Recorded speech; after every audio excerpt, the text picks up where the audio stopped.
ಕುಡಿಯುವ ನೀರಿನ ಸಮಸ್ಯೆಗಳು ಈಗಾಗಲೇ ಪ್ರಾರಂಭ ಆಗಿದ್ದಾವೆ.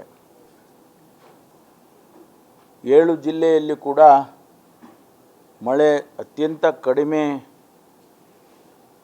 ಜೂನ್ ತಿಂಗಳಲ್ಲಿ ವಾಡಿಕೆ ಮಳೆ ಏನಿತ್ತು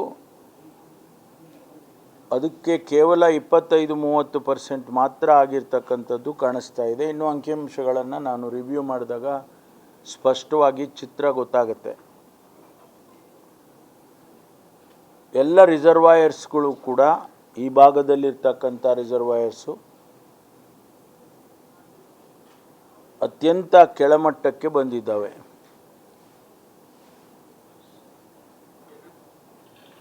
ಬಹುಶಃ ಈಗ ಮುಂದೆ ಬರ್ತಕ್ಕಂಥ ದಿವಸದಲ್ಲಿ ಮಳೆ ಬರದೇ ಹೋದರೆ ಇತಿಹಾಸದಲ್ಲೇ ಯಾವತ್ತೂ ಕೂಡ ಇಂಥ ಪರಿಸ್ಥಿತಿ ಇರಲಿಕ್ಕಿಲ್ಲ.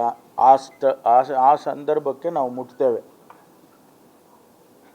ಅದಕ್ಕಾಗಿ ಇವತ್ತು ನಾವು ಎಚ್ಚರಿಕೆ ಕ್ರಮ ತೆಗೆದುಕೊಂಡು ಏನು ಮಾಡಬೇಕು, ಕುಡಿಯೋ ನೀರನ್ನು ಯಾವ ರೀತಿ ನಾವು ಜನಗಳಿಗೆ ಒದಗಿಸಬೇಕು, ಅದನ್ನೆಲ್ಲವನ್ನು ಕೂಡ ನಾವು ಪರಿಶೀಲನೆ ಮಾಡಿ ಕ್ರಮ ತಗೊಳ್ಳೋದಕ್ಕೆ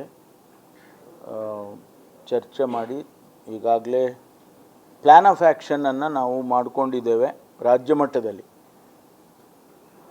ಅದನ್ನು ಪ್ರತಿ ಜಿಲ್ಲೆಗೂ ಕೂಡ ನಾವು ಆ ಜಿಲ್ಲಾಧಿಕಾರಿಗಳಿಗೆ ತಿಳಿಸ್ತೇವೆ. ಅದನ್ನು ಅವರು ಎಕ್ಸಿಕ್ಯೂಟ್ ಮಾಡ್ತಾರೆ.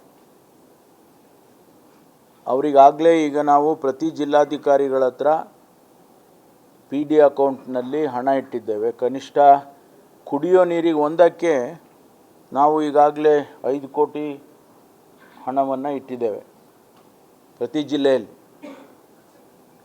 ಆಮೇಲೆ ಕಾಮಗಾರಿಗೆ ಅದಕ್ಕೆಲ್ಲ ಬೇರೆ ನಾವು ಆ್ಯಕ್ಷನ್ ಪ್ಲ್ಯಾನ್ ಮಾಡ್ತೀವಿ.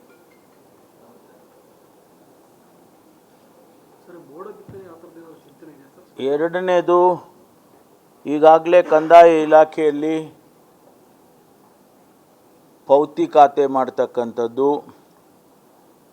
ಹಕ್ಕುಪತ್ರಗಳನ್ನು ಕೊಡ್ತಕ್ಕಂಥದ್ದು, ಕಂದಾಯ ಗ್ರಾಮಗಳನ್ನು ಡಿಕ್ಲೇರ್ ಮಾಡ್ತಕ್ಕಂಥದ್ದು, ಆಕಾರ ಬಂದ್ ಮಾಡ್ತಕ್ಕಂಥದ್ದು, ಇದೆಲ್ಲವೂ ಪ್ರಕ್ರಿಯೆ ಈಗಾಗಲೇ 3 ವರ್ಷದಿಂದನೂ ನಡೀತಾ ಇದೆ.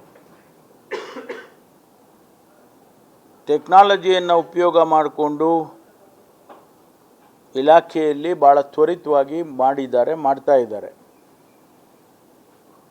ಅದನ್ನು ಇನ್ನೂ ವೇಗವಾಗಿ ಮಾಡಿ ಅಂತಿಮವಾಗಿ ಇದನ್ನು ಮುಗಿಸಬೇಕು ಅಂತೇಳಿ ಈಗಾಗಲೇ ನಾವು ತೀರ್ಮಾನ ತಗೊಂಡಿದ್ದೇವೆ. ಒಂದು ಟೈಮ್ ಲೈನ್ನಲ್ಲಿ ಮುಗಿಸ್ತೇವೆ. ಹೆಚ್ಚು ದಿವಸ ಕೊಡೋದಿಲ್ಲ ಇದಕ್ಕೆ. We will complete in a record time. ಮತ್ತು ನಮ್ಮ ಧಾರ್ಮಿಕ ಇಲಾಖೆ ಮತ್ತು ಕ್ರೀಡಾ ಇಲಾಖೆ ಅದು ಕೂಡ ನನಗೆ ಬರ್ತದೆ. ಧಾರ್ಮಿಕ ಇಲಾಖೆಯಲ್ಲಿ